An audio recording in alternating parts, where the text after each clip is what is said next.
Dari mana aja nih? Dari mana aja nih? Kalau dua apa nih, Tony? Dua apa ya? Golkar apa PDI ya? Kalau dua udah dua kali berarti kali gitu maksudnya. Oke. Dari Bintan, waduh, waduh, jauh ya. Bintan itu mana Riau. Oke. Yang lain. Nah, cuman satu pesertanya gimana ya? Dari Jakarta, oke. Jakarta, waduh, Jakarta banyak ya. Kepulauan Riau, oke, Kepulauan Riau. Oke. Dari Bali, Tangerang, wow, banyak banget. Oke. Ya, teman-teman yang baru, kita hari ini itu membahas buku Hypnoparenting ya, gitu. Betul ya Tani ya? Betul, Pak. Kita membahas buku. Wow, ada yang dari Jember. Wow, ini keren juga nih ya, Bro Tony nih bisa mengumpulkan orang dari berbagai kota, berbagai kepulauan ya, jauh-jauh. Oke, teman-teman. Jadi hari ini kita membahas buku Hypnoparenting. Wih, ada yang dari Kanada. Wow. Hai Pak Siswadi di Kanada. Ini pagi ya? Iya pagi ya ini ya. Pagi atau siang nih? Siang ya. Pagi menjelang siang ya, Pak Siswadi ya. Oke. Jadi pagi ya. Oke, baru mau mulai aktivitas. Oke. Yes. Oh, jam 7 baru mau mulai aktivitas ya. Yes. Oke. Nah, teman-teman, kita akan membahas buku Hypnoparenting. Oke. Dan kita sudah sampai di bab kedua. Oke ya. Dari buku Hypnoparenting gitu. Ya. Kalau yang penasaran, bab pertama apa gitu. Oke, silakan order bukunya sama Mr. Tony. Oke, ya. Bab kedua itu apa gitu. Bab kedua saya membahas tentang apa yang dibutuhkan oleh orang tua gitu ya. Jadi di dalam proses parenting gitu ya. Kita sebagai orang tua itu tentunya perlu punya sebuah skill dasar gitu ya. Kita perlu punya skill dasar gitu. Tetapi sayangnya banyak orang tua itu kurang menyadari gitu ya. Ada juga yang menyadari sih gitu ya. Tapi kebanyakan yang saya jumpai itu kurang menyadari karena mereka berpikir ya udah pasti bisa lah jadi orang tua gitu kan ya. Karena saya kan dulu pernah dibesarkan gitu kan ya. Saya pernah jadi anak-anak. Nah, tapi kan belum pernah jadi orang tua gitu ya. Pernahnya jadi anak-anak gitu. Nah, jadi akhirnya banyak orang tua yang memasuki kehidupan untuk menjadi orang tua itu ya seringkali tanpa persiapan gitu, tanpa ilmu lagi. Ilmunya adalah ilmu dari kanan kiri, dari teman, sahabat gitu kan ya, dari learning by doing gitu ya. Dari melakukan terus diperbaiki kayak gitu ya, kebanyakan kayak begitu, betul nggak sih? Coba sharing, benar nggak? Pada saat Anda jadi orang tua, apa nih persiapan yang dilakukan? Coba sharing di chat ya. Silakan di chat ya, apakah ada yang sengaja belajar atau ya udah pokoknya dilakuin aja gitu ya. Oh, tanya teman. Oke, tanya teman. Oke. Ikut seminar, banyak baca buku. Wow, bagus. Oke. Langganan majalah. Nah, iya. Oke. Ya, yang lain apa lagi yang lain? Langganan majalah parent. Oke. Ikut webinar. Oke. Seperti malam ini ya gitu. Beli buku saya tapi sayangnya nggak sempat kebaca. Ya. Ya, yang penting niatnya ada lah ya. Yang penting niatnya ada. Nanti tinggal cari waktu ya, gitu. Oke. Nah, teman-teman, tanya di sosmed. Oke, thank you jawabannya ya.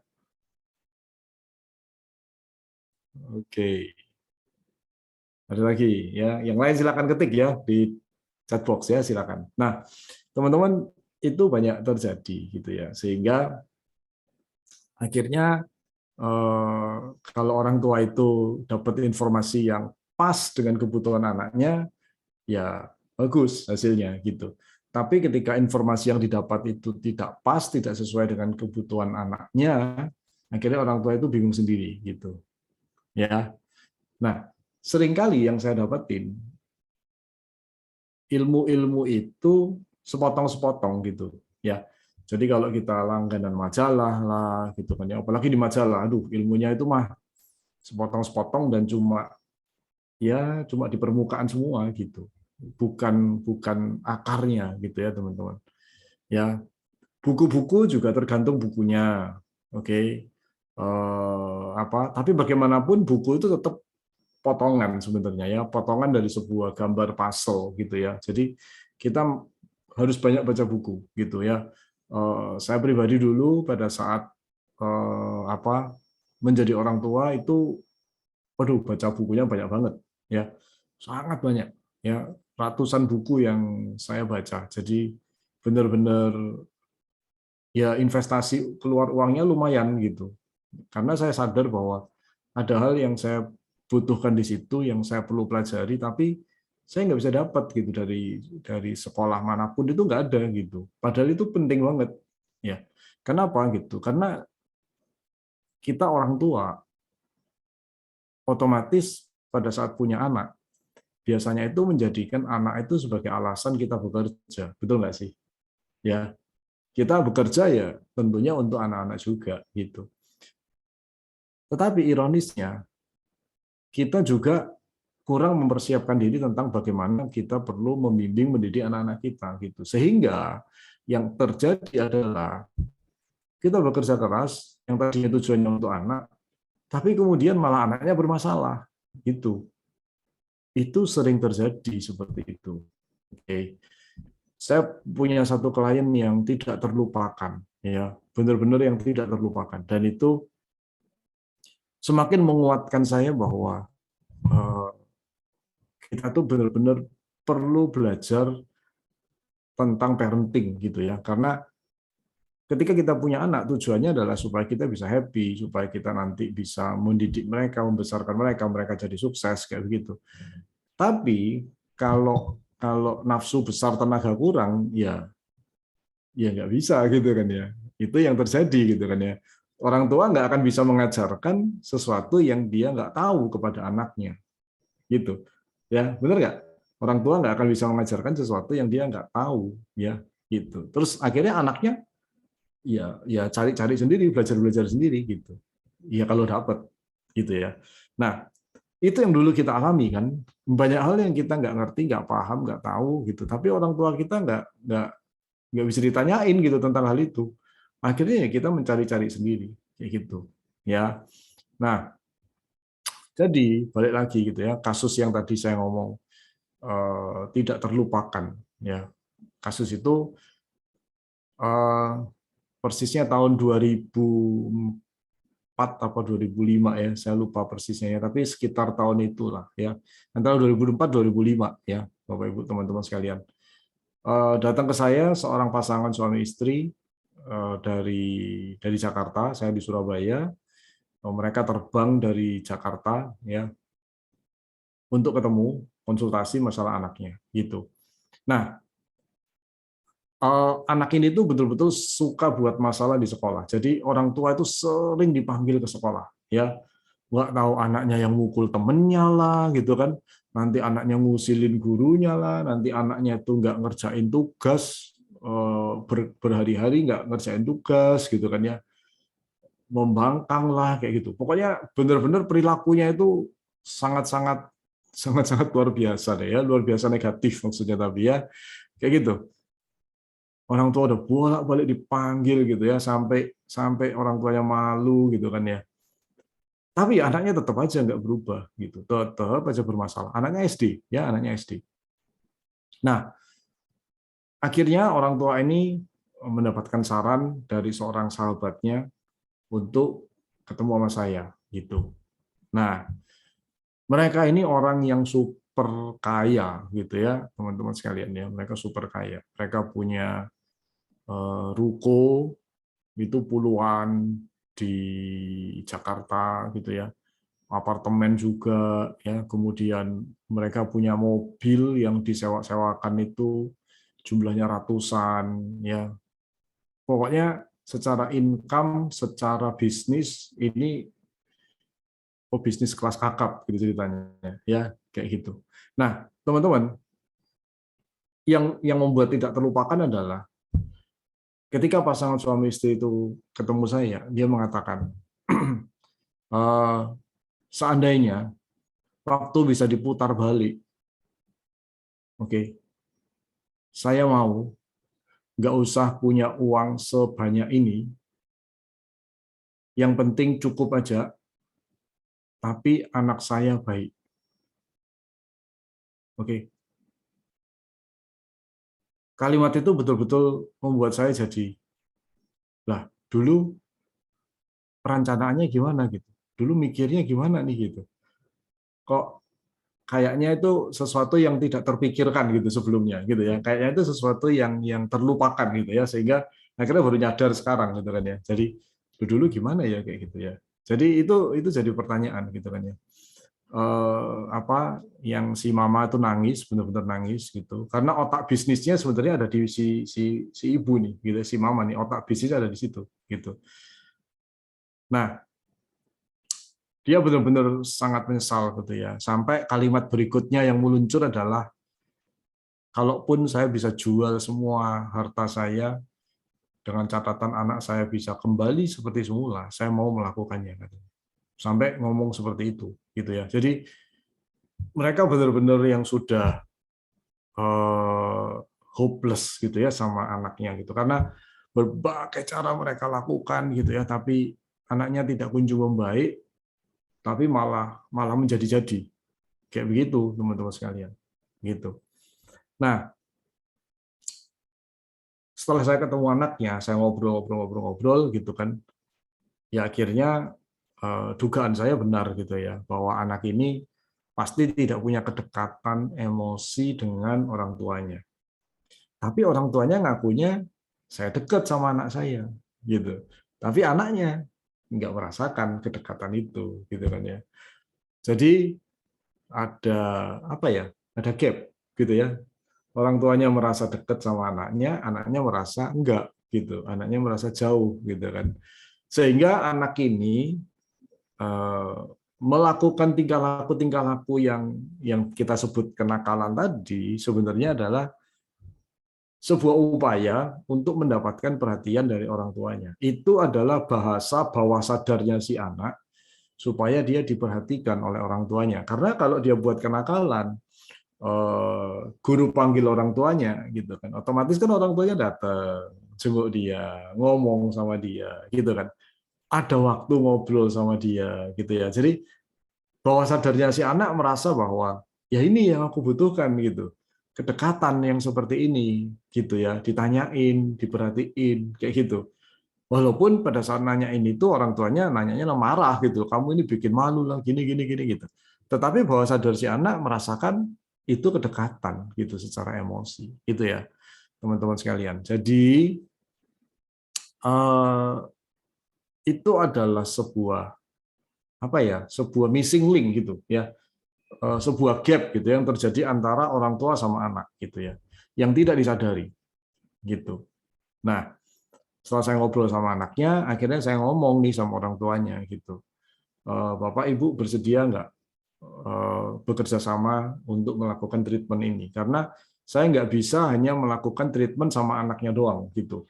Kalau saya treatment anaknya, terus kemudian balik lagi ke rumah, terus orang tuanya masih punya cara pikir yang sama, punya persepsi yang sama, punya perilaku yang sama, ya cepat atau lambat anak ini pasti akan punya masalah baru lagi gitu. Ya, seakan-akan hasil terapinya nggak akan ada gitu, seakan-akan begitu, relapse lagi gitu, problem akan berulang lagi gitu. Orang tuanya mengatakan siap, apapun kami siap, katanya gitu, karena ya itu tadi dia cerita, mereka udah sampai di titik terbawah gitu, karena mereka nggak tahu lagi harus ngapain. Yang anaknya semakin hari semakin nakal, semakin tidak terkendali, seperti itu Bapak Ibu sekalian. Jadi akhirnya saya meminta mereka untuk masuk ke program coaching, di mana itu harus intens gitu. Jadi mereka tiap minggu ketemu sama saya, melaporkan apa yang mereka lakukan. Saya kasih tugas harus begini, begini, begini, begini, begini, dan mereka harus terus laporkan perkembangannya gitu. Ya, sampai beberapa bulan mereka udah mulai bisa mengerti, memahami, membentuk perilaku baru kemudian dilepas kayak begitu. Dan akhirnya memang jadinya membaik, sangat membaik banget. Orang tuanya pun juga menata cara mereka bekerja, cara mereka berbisnis gitu ya, sehingga mereka juga punya waktu dengan si anak gitu ya. Jadi ya intinya saya membantu keluarga ini itu meriset lagi gitu ya kehidupannya, bukan hanya as a parents gitu, tetapi as a business owner mereka juga perlu menyesuaikan itu. Karena itu kan saling berkaitan gitu ya, teman-teman sekalian. Jadi pada saat mereka berhasil mengubah persepsinya tentang mendidik, tentang mengajari anak gitu ya, akhirnya mereka mulai bisa melakukan sebuah proses parenting yang sehat gitu ceritanya teman-teman. Gitu. Dan akhirnya mereka nggak perlu jual semua asetnya gitu ya, tapi anaknya jadi membaik gitu ya. Tapi ya perlu proses beberapa bulan gitu ya, pendampingan saya beberapa bulan, baru akhirnya terus mereka akhirnya mengerti, memahami bahwa oh ya parenting itu seperti kayak gini. Nah, teman-teman sekalian, siapa di sini yang saya mau nanya? Tapi gini, saya mau sebutin satu survei, ini menarik ya. Teman-teman tadi kan anaknya itu kan kasusnya itu nakal banget ya, sampai pihak sekolah itu berkali-kali panggil orang tuanya gitu. Nah, teman-teman sekalian, sebuah survei itu mengatakan bahwa sebenarnya kenakalan anak-anak itu nggak lebih dari 10% gitu sebenarnya. Ya, dari seluruh aktivitasnya anak gitu ya. Itu sebenarnya yang aktivitas yang digolongkan nakal itu sebenarnya nggak lebih dari 10%. Ya, menurut survei seperti itu, teman-teman, gitu. Tapi siapa di sini orang tua yang merasakan gitu kan ya. 10% itu kayak 100%. Ada nggak yang merasakan seperti itu? Benar nggak sih? Ya, ada nggak yang merasakan begitu ya? Aduh, kayaknya mah dia 100% dari semua aktivitasnya itu nakal mulu gitu kan. Ada nggak yang ngerasa kayak gitu ya? Jadi sebenarnya yang disebut nakal itu nggak lebih dari 10% gitu sebenarnya. Gitu. Ya, tapi sebagian orang tua itu merasakan kayak 100% ya gitu. Itu yang jadi heboh itu di situ gitu ya teman-teman sekalian. Gitu. Nah, jadi itu salah satu kisah klien ya yang heboh ya karena yang membuat tidak terlupakan itu ya karena itu tadi gitu. Orang tuanya itu saya merasa aduh, saya benar-benar kalau bisa jual semua harta saya, aset saya asalkan anak saya kembali seperti semula saya mau katanya gitu. Ya, jadi mereka sadar bahwa ternyata mereka tidak merencanakan dengan baik kehidupannya mereka gitu. Mereka cuma berpikir bisnis, bisnis, bisnis, which is akhirnya bisnisnya growing luar biasa, tapi hidup manusia kan bukan cuma bisnis ya, gitu. Kita punya aspek-aspek kehidupan yang lain yang juga perlu diperhatikan dan butuh ilmu juga, gitu ceritanya. Oke, seperti itu teman-teman sekalian. So sebelum saya lanjut, ada pertanyaan nggak? Bro Tony, kita buka pertanyaan sebentar aja sebelum saya lanjut tentang apa sih sebenarnya dibutuhin orang tua gitu. Iya, boleh. Siap. Sahabat kelas, ada yang mau bertanya silakan raise hand atau boleh Ya, diketik di chat. ketik aja di chat.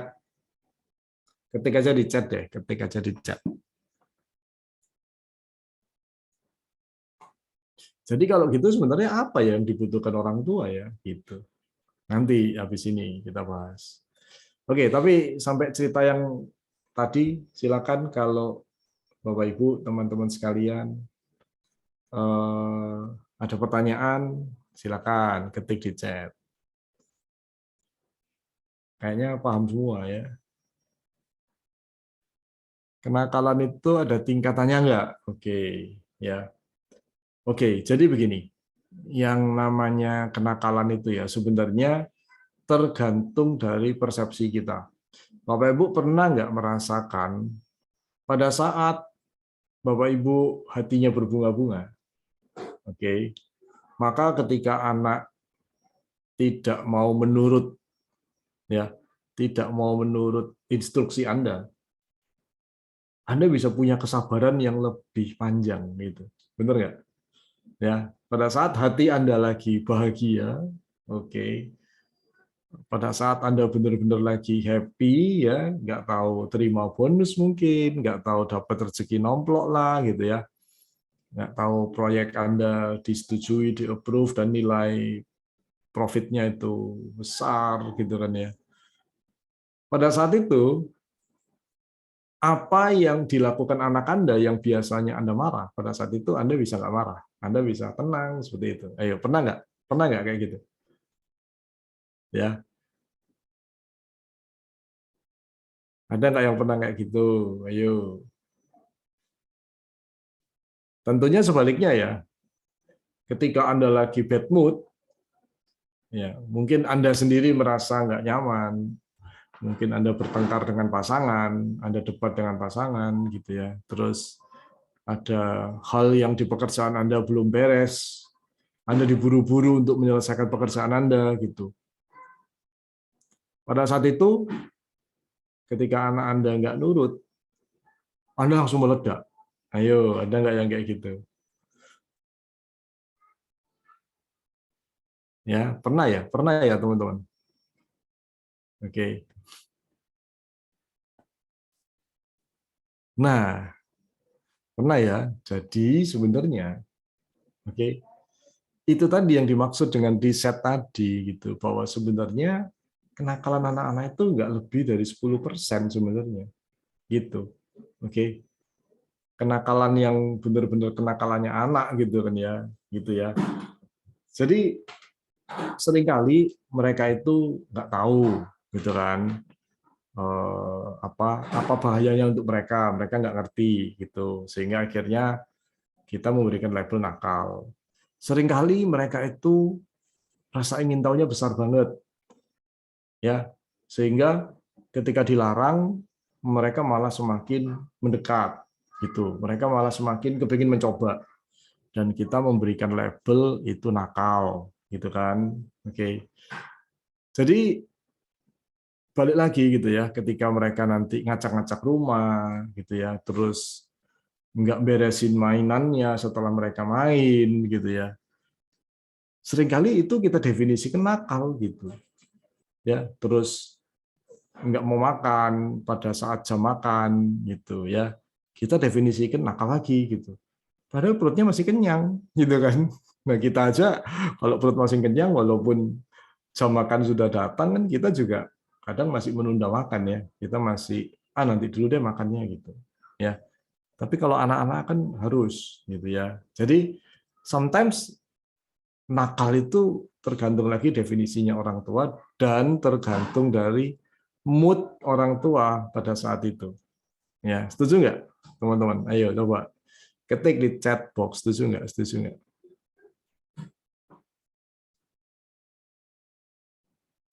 Jadi tergantung dari moodnya orang tua, gitu ya, dan tergantung dari definisi yang diberikan. Nah, gitu loh. Jadi makanya sebenarnya itu yang terjadi, gitu ya, dengan kenakalan-kenakalan tadi itu sebenarnya itu, gitu ya, teman-teman. Tetapi gitu kan, ketika kita memberikan label nakal, nah ini sesuai dengan pertanyaannya ini nih Sakita ya. Apakah kalau orang tua sering berkata kamu bodoh, kamu nakal, gitu ya, itu akan semakin berperilaku tidak baik, menjadi tidak percaya diri makin rendah, betul, gitu ya. Jadi sebenarnya coba deh ya. Coba perhatikan deh apa yang terjadi sama kita gitu kan ya. Coba amati gitu. Ketika mood Anda baik, anak itu susah diatur, Anda bisa menghandle. Coba perhatikan, iya apa ya? Coba, bener nggak? Ketika mood Anda baik, maka ketika anak itu nggak mau nurut Anda, itu Anda bisa menangani dengan bagus. Betul nggak? Ya, betul ya? Gitu. Menurut saya tergantung moodnya anak, betul. Dan tahu nggak moodnya anak tergantung dari siapa? Moodnya anak tergantung dari apa yang dia terima dari orang tuanya. Gitu. Kalau dia tidak menerima sesuatu dari orang tuanya, maka ini moodnya anak ini rusak. Gitu. Kalau moodnya anak nggak baik, pas orang tuanya moodnya juga nggak baik, wah, amsyong itu ya. Gitu. Itu seru banget jadinya gitu. Oke ya, jadi itu hati-hati gitu ya teman-teman sekalian ya. Jadi sangat disayangkan ketika sebenarnya itu bukan nakal, tapi kemudian Anda memberikan label nakal, gitu, atau persepsi, persepsi gitu. Mungkin Anda nggak ngomong, tapi Anda punya persepsi di pikiran, aduh, kenapa sih dia susah diatur? Aduh, gimana sih cara ngatur dia, gitu. Ketika itu muncul di pikiran Anda udah punya persepsi bahwa anak ini susah diatur, gitu kan. Nah, ini aja sudah harus teman-teman semua harus hati-hati gitu dengan persepsi ini. Karena ketika Anda punya persepsi, walaupun itu tidak terucap ya, walaupun tidak terucap, tapi ketika harus terucap, aduh, gimana sih ngajarin anak ini itu susah banget sih gitu. Walaupun itu hanya di pikiran Anda, tetapi itu udah berbahaya sekali. Itu sudah memberikan labeling sebenarnya. Oke, walaupun tidak terucap, apalagi terucap. Ya, apalagi terucap gitu ya. Sebenarnya terucap apa enggak itu enggak masalah, karena yang paling penting itu udah muncul nggak di pikiran Anda. Begitu dia muncul di pikiran Anda, terlepas itu terucap apa enggak, ya udah jadi label itu. Oke ya, teman-teman sekalian, Bapak Ibu perhatiin, itu penting banget gitu ya. Jadi orang tua harus berhati-hati di situ. Oke, orang tua harus berhati-hati di situ sekalian ya. Karena itu penting banget. Begitu Anda punya persepsi tertentu terhadap anak Anda, maka tingkah laku Anda, perilaku Anda sendiri sebagai orang tua, pasti akan sesuai dengan persepsi Anda. Pasti. Oke? Karena itu sejalan. Karena tingkah laku kita dikendalikan oleh pikiran bawah sadar kita. Pikiran bawah sadar kita kalau isinya persepsi negatif terhadap anak, ya pasti Anda akan negatif isinya. Ya, pasti respon Anda juga kurang oke nantinya. Seperti itu Bapak Ibu sekalian ya. Jadi ini ada kaitannya dengan yang nanti mau saya bahas ya. Tapi ini udah ditanyain, jadi ya udah. Kalau gitu apa sih yang dibutuhkan orang tua gitu ya? Seperti judul dari bab kedua di buku Hypnoparenting saya gitu. Yang dibutuhkan orang tua adalah kemampuan untuk mempunyai sebuah kesadaran diri, membedakan apakah tindakan perkataan yang dilakukan oleh orang tua kepada anak itu adalah program pikiran orang tua, program bawaan pikiran orang tua, atau itu sebuah kesadaran gitu ya. Karena seringkali kita itu bertindak karena program pikiran gitu. Ya, kita dulu diperlakukan apa, maka itulah yang tanpa sadar kita tiru dan kita lakukan kepada anak kita. Itu kemungkinan pertama.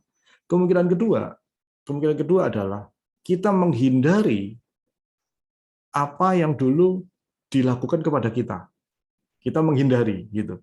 Enggak, saya enggak mau kayak gitu. Kita menghindari gitu. Ya. Kayaknya bagus, tapi enggak. Karena sekali lagi Anda bertindak karena program, bukan karena kesadaran. Ya. Walaupun Anda menghindari hal yang buruk yang dulu dilakukan kepada Anda, tetapi itu membuat Anda tidak bisa melihat kemungkinan lain gitu. Karena fokus pikiran kita cuma pokoknya aku nggak mau, pokoknya aku nggak mau, pokoknya aku nggak mau, gitu. Pokoknya saya nggak mau seperti itu. Saya nggak mau seperti yang dulu papa mama lakuin ke saya. Pokoknya saya nggak mau gitu ke anak saya, gitu. Karena Anda hanya punya prinsip pokoknya saya nggak mau, ya Anda cuman fokus pikirannya sebenarnya cuman menghindari hal itu saja. Sehingga ketika ada hal lain yang lebih baik, Anda nggak bisa ngelihat. Karena mata Anda hanya terpaku untuk menghindari yang tadi. Sampai sini bisa dipahami nggak? Mudah-mudahan bisa dipahami ya. Oke. Jadi Anda mengulang apa yang dilakukan oleh orang tua Anda kepada Anda dulu, atau Anda menghindari hal-hal buruk yang dilakukan orang tua Anda kepada Anda dulu, itu sama-sama nggak bagusnya gitu. Endingnya sama-sama nggak bagusnya. Karena itu berarti Bapak Ibu tidak bertindak sesuai kesadaran. Tidak bertindak sesuai konteks yang terjadi saat itu. Anda cuma bertindak karena program pikiran. Ya udah, itu kayak robot yang dikasih program A, ya udah dia jalan A aja gitu. Dikasih program bukan A, pokoknya bukan A gitu ya. Itu yang tadi menghindari. Ya udah pokoknya dia ngelakuin yang bukan A aja. Oke. Nah, itu yang akhirnya membuat orang tua mengalami kesulitan ketika dia menghadapi anak-anaknya. Itu yang terjadi. Belum lagi kalau kita bicara tentang orang tuanya sendiri yang punya luka. Belum lagi ngomong kemungkinan itu, gitu ya. Jadi orang tua butuh apa? Orang tua butuh menyembuhkan dirinya sendiri. Ya. Bapak Ibu, teman-teman sekalian. Orang tua yang tanda kutip gampang meledak kalau melihat anaknya itu tidak menurut instruksinya dia. Itu salah satu ciri, salah satu tanda bahwa orang tua tersebut punya luka batin yang belum dibereskan. Oke. Itu salah satu ciri, salah satu tanda. Oke. Ini hasil pengalaman praktek saya dari tahun 2000 sampai hari ini, Bapak Ibu sekalian. Orang tua yang tanda kutip sumbu pendek gitu ya, gampang meledak, gampang tersinggung, gampang marah ya terhadap anaknya, terhadap perlakuan-perlakuan yang tingkah laku anaknya gitu ya. Itu adalah orang tua yang salah satu tanda bahwa orang tua itu ada sesuatu dalam dirinya yang belum beres gitu. Ibaratnya gini, kalau Anda punya luka di tangan, lukanya panjang gitu ya. Oke. Maka ketika Anda bersenggolan dengan orang, pasti Anda akan menjerit. Betul ya? Wow, kayak gitu kan ya. Nah, bisa nggak Anda meminta orang-orang di sekitar Anda, saya punya luka, tolong, kalau jalan hati-hati ya, jangan nyenggol saya gitu. Bisa nggak? Susah. Susah kan? Oke, karena orang itu juga punya kesibukan sendiri-sendiri gitu. Ngapain merhatiin luka Anda? Gitu kan? Ya. Nah, satu-satunya cara supaya Anda tidak sering-sering menjerit. Satu-satunya cara apa?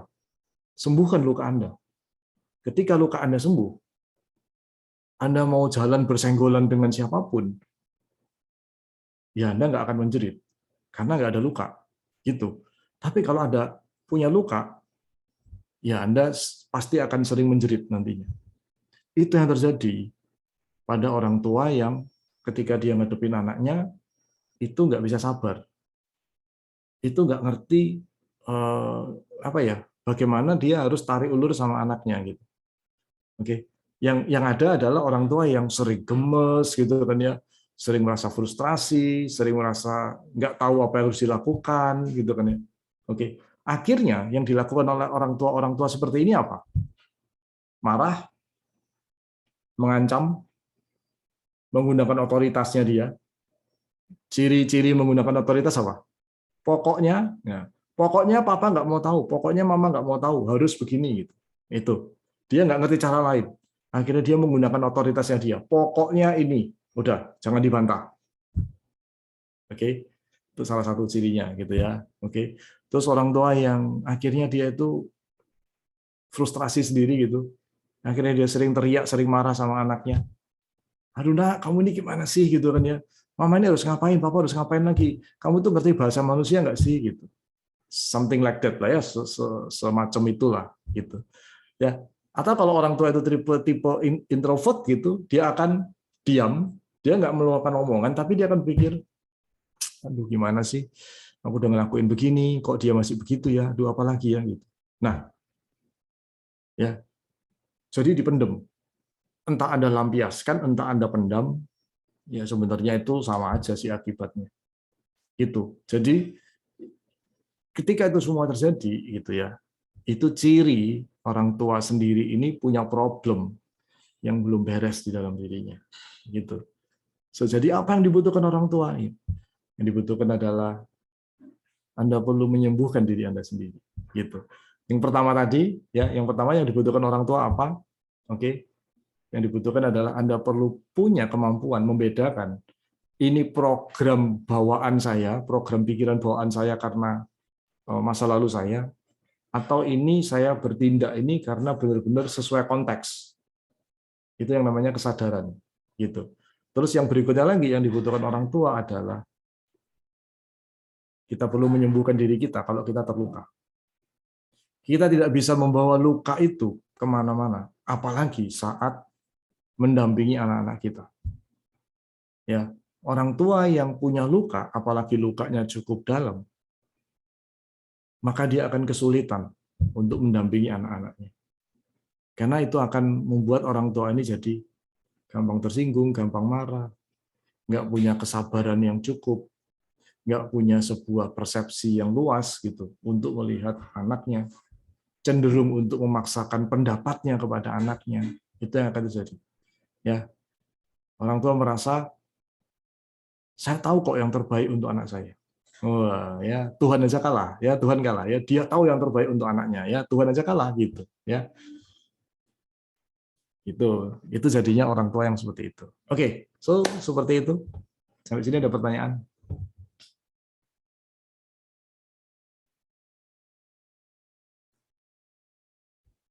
Kok pada terdiam semua ya, Tony? Pada hening gitu. Halo, ada orang? Mungkin kenapa yang dibahas? Oke.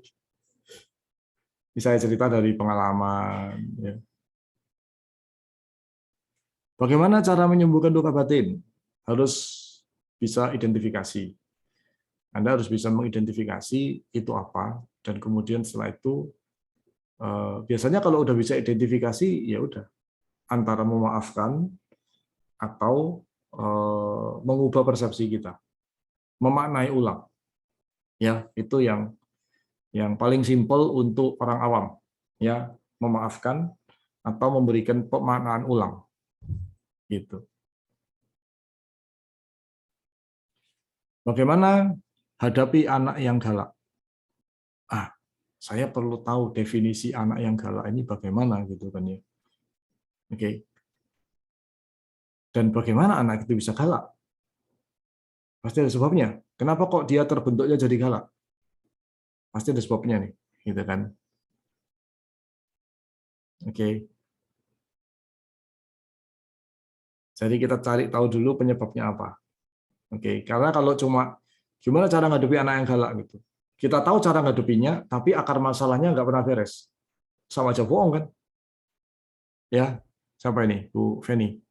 Jadi kita harus cari tahu dulu. Oh, Bu Lili ya. Gimana hadapi anak yang galak? Ya, oke. Kita harus cari tahu dulu. Kenapa anak ini galak? Oke, apa penyebabnya? Apa perlakuan yang diterima oleh anak ini? Apa pengkondisian yang diterima oleh anak ini sehingga dia jadi galak? Ya, kita harus tahu dulu nih, gitu. Jadi nggak bisa cuma sekedar, oh cara ngadepinya gini gitu. Ya kalau kita cuma bicara cara ngadepinya, tapi akar masalah nggak pernah beres, nggak bisa. Ya, gitu. Menyembuhkan diri bisa dengan berbagai cara, nggak harus hipnosis ya, apapun. Ya pokoknya Anda sembuh. Kalaupun misalkan Anda makan menyan sembuh ya nggak apa-apa, lakuin aja. Ya, misalkan Anda nyemplung di pantai sembuh ya nggak apa-apa juga. Bebas. Cara sih bisa apapun. Yang penting Anda mengenali dan Anda bisa mengidentifikasi bahwa oh saya bersikap gini itu sebetulnya karena saya juga punya masalah. Itu yang perlu Anda sadari. Kalau Anda tidak pernah menyadari, loh ini masalahnya anak saya, kenapa kok saya gitu? Ya udah, saya hanya bisa mendoakan gitu. Oke ya. Kalau kita sebagai anak yang sudah memasuki usia dewasa, bisa nggak bantu obati luka orang tua yang gampang buat orang tua meledak? Wow, ini Richard ini anak ya? Bisa, asal tahu ilmunya. Bisa. Kalau tahu ilmunya bisa. Oke. Kalau udah tahu salah, apa yang harus dilakukan? Cari sumber kesalahannya apa. Oke ya. Cari sumber kesalahannya apa. Ya, saya paham. Saya ngerti bahwa orang tua tidak ada yang bermaksud berbuat salah kepada anaknya. Pasti. Itu ya. Tetapi bahwa sadarnya orang tua ini loh, yang seringkali itu memberikan dorongan-dorongan yang tidak bisa dikendalikan. Gitu. Sehingga akhirnya setelah kejadian orang tua ini baru nyadar itu, aduh mestinya harus nggak perlu sampai seperti itu sih, gitu. Benar nggak sih, gitu. Tapi kan udah kejadian.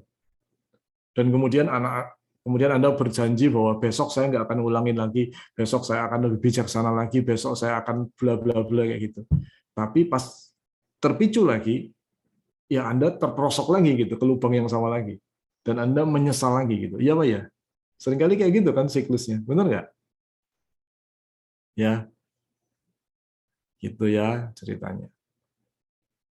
Bagaimana cara tahu luka batinnya? Baca buku. Anda harus punya database. Kalau Anda nggak punya database, susah. Gitu. Ya, buku saya yang hypnoparenting itu sangat bagus untuk membuat Bapak Ibu semua itu paham tentang apa yang terjadi pada diri Anda sendiri. Dan setelah itu Anda juga tahu Anda harus ngapain sama anak Anda. Gitu. Kemudian buku saya yang berikutnya yang ini nih, gitu ya. Yang rahasia mendidik anak, kelihatan nggak? Pak Tony kelihatan ya? Ya. Di sini halaman 264 khususnya itu saya membahas apa mental block orang dewasa. Ada 12 mental block orang dewasa yang bukan hanya berpengaruh pada parenting, tapi juga berpengaruh pada bisnis dan karir orang dewasa. Itu saya bahas di halaman 264. Oke, halaman 264. Oke ya. Nah, ini nggak tahu, teman-teman kelihatan nggak? Oke. Kelihatan nggak? Kelihatan nggak? Tuh, mental block pertama. Ya, mental block pertama, tolong jangan tinggalkan saya, gitu. Oh, ini banyak nih terjadi pada orang dewasa, gitu ya. Jadi itu cara mengenalinya. Kalau mau tahu, ya. Jadi Anda bisa mengidentifikasi, ini saya punya, saya punya, saya punya. Tinggal dicentang, centang, centang, centang, centang gitu aja. Oke. Nah, kemudian di bagian belakang buku ini saya juga membahas cara melepaskan diri dari mental block itu dengan teknik yang sederhana untuk orang awam. Yang kalau Bapak Ibu nggak punya keterampilan sebagai seorang hipnoterapis, kayak gitu-gitu ya, Anda tinggal pakai cara-cara sederhana yang ada di buku ini. Saya sudah bahas. Walaupun teknik-teknik ini untuk anak-anak, gitu, tapi juga bisa dipakai untuk orang dewasa. Gitu ya. Singkat cerita seperti itu. Oke. Izin bertanya nih. Sorry, Bu Francisca. Anak saya udah usia 17 tahun, apakah masih bisa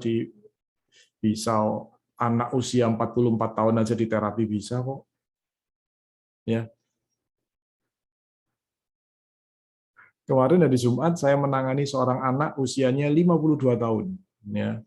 Kemudian setelah itu kemarin ada seorang anak usia 64 tahun minta waktu sama saya. Oke. 64 tahun itu kan anak, dia kan punya orang tua, berarti kan masih anak juga dia ya. Walaupun anak yang udah dewasa gitu. Jadi nggak ada kata terlambat gitu ya. Oke, Sakita izin bertanya, bagi yang belum menikah dalam penyembuhan luka batin apakah lebih baik disembuhkan sebelum menikah? Ya, kalau ada, kalau tahu. Oke. Tapi kalau misalkan nggak muncul, ya jangan hanya karena itu terus nggak menikah gitu kan. Ntar jangan nikah dulu, saya mau cari-cari luka batin saya gitu. Nggak usah sengaja dicari-cari ya. Ntar malah nggak nikah. Oke ya.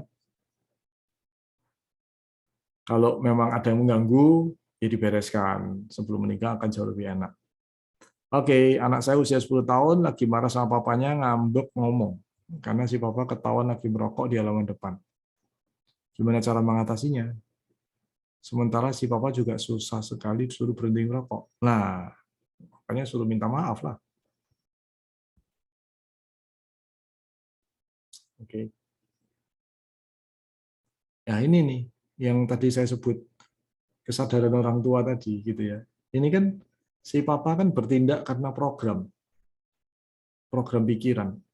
Si papa dikendalikan oleh rokok, gitu kan ya. Si papa tidak bisa mengendalikan dirinya, dia dikendalikan oleh rokok, gitu. Apakah hypnoparenting bisa diterapkan untuk anak ADHD atau ADD? No, ya, karena kalau ini sudah harus penanganan dokter. Oke ya, hypnoparenting itu masalah software, gitu ya. Jadi kalau kita ngomong komputer, ya, hipnosis, hipnoterapi, ya, hipnoterapi untuk parents, hypnoparenting itu kita bicara software, software yang kena virus, gitu. Sementara kalau anak ADD, ADHD itu masalahnya hardware, ya, masalahnya hardware. Jadi ada komponen dari CPU, ada spare part dari CPU yang rusak. Ya, beda ya, gitu. Jadi kalau kalau hardware urusannya ya sama dokter, itu bukan bidang hipnoterapi, bukan. Itu ya, Pak Bernard. Pak Bernard apa Bernard Bunga? Nah, loh, saya bingung nih. Ini Pak Bernard apa Ibu Bernard? Oke ya. Oke. So, semua pertanyaan kayaknya sudah terjawab ya. Boleh beli bukunya Pak Tony. Tolong kasih info Pak, gimana nih kalau mau beli buku? Ya, baik Pak. Ntar saya info di grup ya. Oh ya udah. Oke. Nanti sama Pak Tony ya, Pak. Ini Bu Agnes ya, Bu Agnes. Oke. Tapi kalau anak disuruh hipno, anaknya nggak mau karena merasa baik-baik saja. Emang, gitu ya. Anaknya merasa nggak bermasalah, gitu. Yang bermasalah orang tuanya. Memang itu tantangannya, gitu ya. Jadi, makanya saya lebih menyarankan orang tuanya belajar, gitu, sehingga nanti orang tua bisa melakukan sebuah terapi melalui perilaku, terapi melalui kata-kata sehari-hari, gitu. Paham ya, Bu Eliana? Paham ya maksud saya? Ya? Jadi makanya saya lebih suka kalau orang tuanya yang belajar gitu. Oke. Karena dengan Anda tahu, Anda belajar, maka Anda bisa membantu anak Anda mengalami perubahan nantinya. Gitu. Tapi kalau cuma mengandalkan anak di terapi doang, orang tuanya nggak mau belajar, waduh, itu suatu hari problem bisa muncul lagi. Gitu. Karena orang tuanya kan nggak punya database baru, nggak punya ilmu baru. Dia akan melakukan hal yang sama. Gitu. Yang membuat anaknya punya masalah itu gitu. Sampai sini paham ya? Gitu. Lanjut pertanyaan Bu Francisca yang anak saya usia 17 tahun sering bertukar pikiran dan mendengarkan pamannya yang selalu membicarakan hal-hal negatif tentang orang sekeliling yang jahat. Jadi anaknya sulit diajak pikiran positif. Nah, perlu dibatasi interaksi dengan pamannya tadi. Ya, perlu dibatasi interaksinya. Itu. Orang tua perlu lebih banyak ambil peran gitu ya. Jadi orang tua perlu punya waktu lebih banyak ngobrol sama anak ini gitu. Kalau orang tuanya sibuk, terus anaknya punya waktu sama pamannya yang negatif tadi, ya sudah, ya gimana lagi. Jadi ya harus dibatasi. Kita sebagai orang tua yang perlu sering ngobrol sama dia. Begitu. Oke. Itu dulu deh dilakuin Bu Francisca ya. Itu dulu dilakuin. Batasi dulu interaksinya, kemudian orang tua yang perlu punya waktu lebih banyak nih sama si anak ini. Oke. Untuk menetralisir cara pandang negatif yang udah masuk tadi. Gitu ya. Paham ya Bu Francisca ya? Anaknya nggak mau mendengarkan omongan saya, jadi malah berantem. Nah, Bu Francisca, kayaknya Ibu perlu belajar bagaimana cara ngomong supaya nggak berantem. Gitu. Oke? Itu yang perlu dipelajari. Gitu ya. Jadi gimana caranya supaya Bu Francisca punya kemampuan untuk bisa ngomong dengan enak sama anak. Gitu. Oke. Ini kan kalau berantem begini kan berarti kita sebagai orang tua kan nggak ngerti teknik komunikasi gitu. Ya, jangan-jangan ya, jangan-jangan ini memaksakan pemikiran, jangan-jangan nggak mengerti teknik gitu ya. Saya dari omong sabar pelan jadi emosi. Nah, tuh kan berarti orang tua nih. Anda yang kepancing kan jadinya gitu kan ya. Ketika Anda kepancing, wah udah ambiar ya, kacau semuanya. Gitu ya Bu Persiska ya. Jadi ini tadi yang saya ngomong gitu loh. Ya. Kalau anak selalu berpikiran negatif ke ortu, apakah juga salah ortu? Nah, anaknya pernah hidup sama siapa? Ayo, anaknya pernah hidup sama siapa? Iya kan?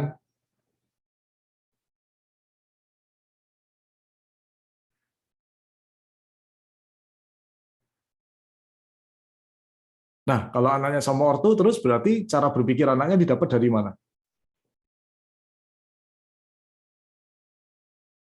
Ayo, Bu Eliana.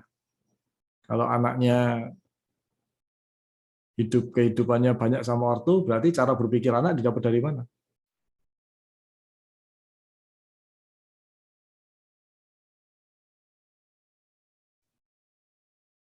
Ya nggak? Dari mana lagi coba? Gitu. Ya, saya pernah ketemu orang tua begini. Pak, anak saya nih gimana nih Pak? Nggak bisa ngatur waktu, dia kecanduan game. Bisa diterapi nggak? Bisa. Tapi kalau nanti menurut saya orang tua juga perlu diterapi, Anda siap nggak? Loh, kan yang kecanduan game anak saya. Kenapa kok saya yang diterapi Pak? Katanya gitu. Lah, yang memberikan izin main game siapa? Dia perlu diam. Oke. Anak bisa kecanduan game kan karena dikasih izin. Kan karena dibolehin. Berarti pertama kalinya siapa nih yang mulai? Gitu. Oke. Loh ya kan tapi saya maksudnya dia bisa mengendalikan diri. Nah, pertanyaan saya, Anda ngajarin nggak dia mengendalikan diri pada saat Anda membuat keputusan ngasih dia kemampuan, ngasih dia main game? Anda monitoring dia nggak? Anda ngawasin nggak? Oke, ya kan harusnya dia mengerti. Lah ini, ketika orang tua berpikir harusnya anak saya mengerti, sampai di sini Bapak Ibu tahu problemnya. Bagaimana Anda bisa mengharapkan seorang anak mengerti kalau Anda nggak pernah ngajarin? Anda cuma pakai prinsip harusnya dia ngerti, gitu. Oke, Bapak Ibu, jangankan ke anak, kita ke rekan kerja, ke staf aja, orang dewasa nih gitu. Ketika Anda pakai prinsip harusnya dia ngerti, tapi Anda tidak pernah komunikasi, itu aja terjadi misunderstanding kok, apalagi sama anak gitu. Ini nih seringkali orang tua kayak begini nih gitu. Harusnya kan dia ngerti, harusnya kan dia paham. Itu yang bahaya Bapak Ibu sekalian. Kalau Anda tidak pernah melatih anak Anda, kalau Anda tidak pernah mengkondisikan anak Anda, ya jangan harap anak Anda punya kemampuan itu. Sampai sini paham ya Bapak Ibu ya? Anda nggak pernah melatih anak Anda A, tapi Anda berharap dia punya A. Lah mana bisa? Oke. Anda nggak pernah melatih anak Anda mandiri gitu. Tapi Anda berharap anak Anda mandiri. Impossible. Oke. Itu banyak saya temui Bapak Ibu sekalian. Ya. Aduh Pak, anak saya ini nggak bisa mandiri gitu. Saya tanya lagi sama orang tuanya, emang pernah dilatih? Orang tuanya diem. Oke. Halo, halo.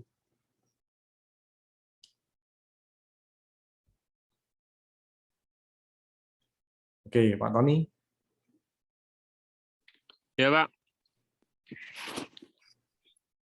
Udah deh, saya balikin ke lu lagi deh. Oke. Terima kasih, Pak. Waktu juga sudah menunjukkan jam 8 ya. Siapa yang di sini dapat pencerahan malam ini? Ada nggak?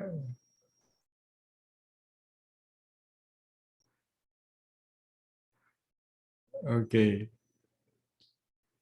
Semoga mencerahkan ya. Semoga Bapak Ibu jadi tahu apa yang perlu dilakukan sebagai orang tua gitu. Jadi saya sendiri juga orang tua gitu kan. Saya seringkali prihatin, sedih melihat orang tua lain yang mereka itu apa ya? Mereka kepingin anaknya bagus, mereka kepingin anaknya punya prestasi gitu ya. Tapi orang tua sendiri tidak punya ilmu, pengetahuan, kesadaran untuk membimbing dan mendidik anaknya gitu. Akhirnya tadi itu kita pakai prinsip harusnya kan dia ngerti, harusnya kan. Nah, kalau kita cuma pakai prinsip harusnya kan ya susah ya gitu. Gitu ya. Oh, ini ada yang ngomong, yang susah kalau pasangannya toksik gitu. Nah, pertanyaan saya, ya dulu yang milih siapa? Oke.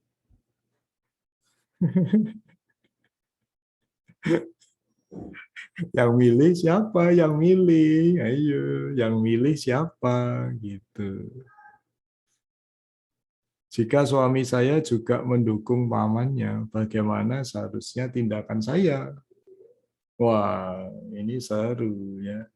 Ngobrol lah, ngobrol ya, Bu Francisca ngobrol sama suami ya. Oke, ini saya mencium aroma komunikasi suami istri, nggak bener di sini ya, di Bu Francisca nih. Kudu diganti pasangan toksik. Boleh, boleh. Kalau bisa retur, tukar tambah, boleh juga ya. Opsi-opsi gitu ya. Opsi itu kan nggak harus selalu diambil ya kan. Opsi, tapi kan ada opsi gitu ya.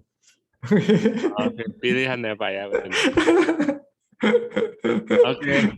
Oke. Pak, sebagai penutup, mungkin ada tugas untuk sahabat kelas malam ini. Oke, sebagai penutup tugasnya adalah merenungkan kembali gitu ya. Apa-apa yang selama ini itu jadi program atau kesadaran diri gitu. Jadi Bapak Ibu perlu bisa membedakan. Oh, yang ini tuh program pikiran nih, itu yang saya maksud program itu adalah itu tadi. Anda cuma bertindak karena dulunya Anda dibegituin gitu kan ya. Karena Anda dulunya diperlakuin seperti itu, atau Anda bertindak karena Anda ingin menghindari sesuatu gitu. Jadi Anda dulu diperlakukan sesuatu yang nggak enak, terus Anda mau menghindari itu. Pokoknya aku nggak mau kayak gitu, pokoknya aku nggak mau kayak gitu, gitu aja. Gitu. Jadi akhirnya Anda tidak bisa melihat alternatif lain gitu. So jadi Anda perlu menyadari, perlu memilah-milah gitu ya. Mana ya yang selama ini itu tindakan-tindakan saya ke anak itu adalah program, apa itu adalah kesadaran gitu. Gitu ya. Jadi itu yang perlu Anda renungkan. Kemudian setelah itu kalau Anda tahu bahwa itu program yang buruk, ya silakan Anda maknai ulang. Ya, lakukan pemaknaan ulang. Gitu. Oke, seperti itu. Oke, Nah, baik. Terima kasih, Pak pengen Rizal. detail, pengen tahu lebih jelas, pengen detail, silakan tanya Pak Ketua kelas bagaimana cara mendapatkan bukunya, gitu ya.